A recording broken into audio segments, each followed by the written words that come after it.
पिछली वीडियो में हमने बद्री नारायण चौधरी प्रेमगन के साहित्यिक जो योगदान है उसके बारे में पढ़ा था। और उस साहित्यिक योगदान में जो अंतिम पड़ाव है वो है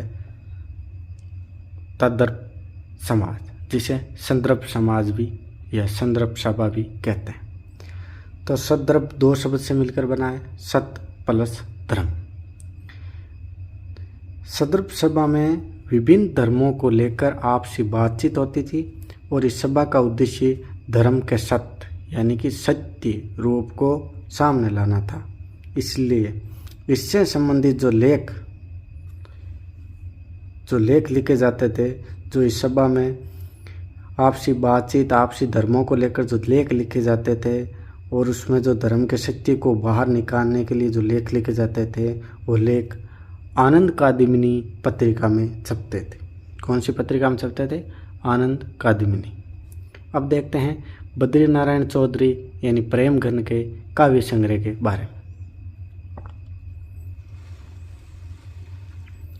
बद्री नारायण चौधरी का जो पहला काव्य संग्रह है वो है कलिकाल तर्पण। यह काव्य भारत की भूत, वर्तमान और भविष्यत काल की परिस्थिति को दर्शाता है। कौन दर्शाता है? कलिकाल तर्पण। यह काव्य राष्ट्रीयता से संबंधित है। जो ये कलिकाल तर्पण काव्य है वो भारत की भूत, वर्तमान, भविष्यत काल की परिस्थिति को दर्शाता है और ये राष्ट्रीयता से संबंधित है। अगला जो काव्य ग्रंथ है वो है शोका सुरविंद। तो शोका सुरविंद 3 शब्दों से मिलकर बना है। पहला है शोक, धन अश्रु धन विंद। शोक का अर्थ हो गया दुख, अश्रु का अर्थ हो गया आंसू और विंद का अर्थ हो गया पंक्ति, छंद या शब्द। तो ये तीनों मिलकर क्या बन गए? शोका सुरविंद।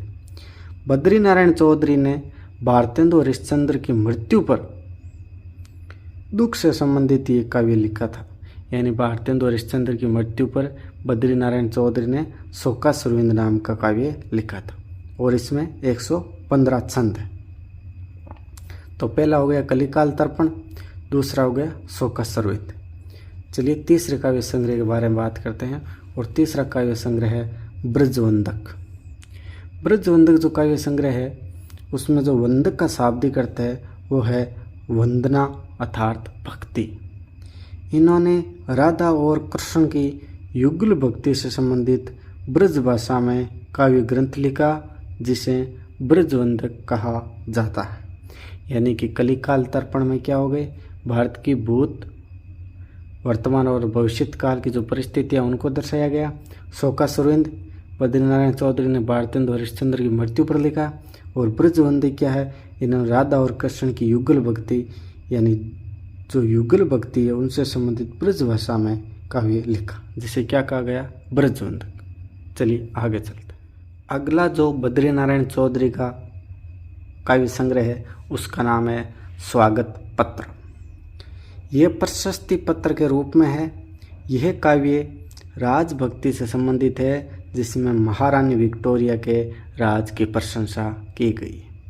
यानी ये जो स्वागत पत्र है ये एक प्रशस्ति पत्र है और इसमें जो महारानी विक्टोरिया है उसके राज की प्रशंसा की गई।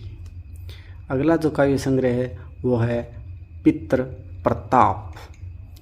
राष्ट्रभक्ति से संबंधित इन्होंने वीर रस में 242 छंद लिखे जिसे पितृ प्रताप काव्य कहा जाता है।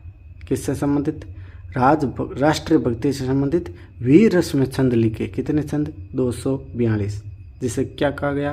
पितृ प्रताप कहा जाता है। यह खड़ी बोली में है जिस पर ब्रज भाषा का प्रभाव देखने को मिलता है। पितृ प्रताप किस बोली में है? खड़ी बोली में। और इसमें ब्रज भाषा का है वो प्रभाव देखने को मिलता है। अगला जो काव्य संग्रह है वो है युगल मंगल स्रोत। युगल का अर्थ होता है जोड़ा और मंगल का अर्थ होता है शुभ अर्थात विवाह। तो स्रोत का अर्थ हो गया श्लोक अर्थात पंक्ति या उच्चारण। बद्री नारायण चौधरी ने राधा और कृष्ण की भक्ति से संबंधित अर्थात युगल भक्ति से संबंधित ब्रज भाषा में काव्य लिखा जिसे क्या गया गया? युगल मंगल स्रोत। और इन्होंने एक और लिखा राधा और कृष्ण पर, क्या लिखा? ब्रजवंदक। तो ब्रजवंदक और युगल मंगल स्रोत दोनों एक ही उद्देश्य से लिखे हुए काव्य ग्रंथ है। जो अगला काव्य ग्रंथ है वो है साहित्य लहरी। ये काव्य ग्रंथ भक्ति पर आधारित है। साहित्य लहरी किस पर आधारित है? भक्ति पर आधारित है। और अगला काव्य ग्रंथ है भारत बधाई, और यह काव्य भी राजभक्ति से संबंधित है। तो राजभक्ति से संबंधित कितने ग्रंथ हो गए? स्वागत पत्र हो गया, पितृ प्रताप हो गया, साहित्य लहरी तो भक्ति पर हो गई, और भारत बधाई, यानी स्वागत पत्र, पितृ प्रताप और भारत बधाई, ये तीन हो गए राजभक्ति से संबंधित। वस्तुतः बद्रीनारायण चौधरी का जो काव्य है वो ब्रज और खड़ी बोली दोनों का मिश्रित रूप है, और जो इनकी भाषा है वो भारतेंदु से अधिक परिष्कृत भाषा थी। बद्रीनारायण चौधरी की जो भाषा है वो भारतेंदु से अधिक परिष्कृत थी, और इन्होंने हिंदी के पाठक तैयार करने के साथ साथ हिंदी भाषा को नागरी निरद के माध्यम से एक महत्वपूर्ण पहचान दिलाई। तो ये बद्रीनारायण चौधरी के बारे में हमने मुख्य बातें कंप्लीट कर ली। धन्यवाद, थैंक यू।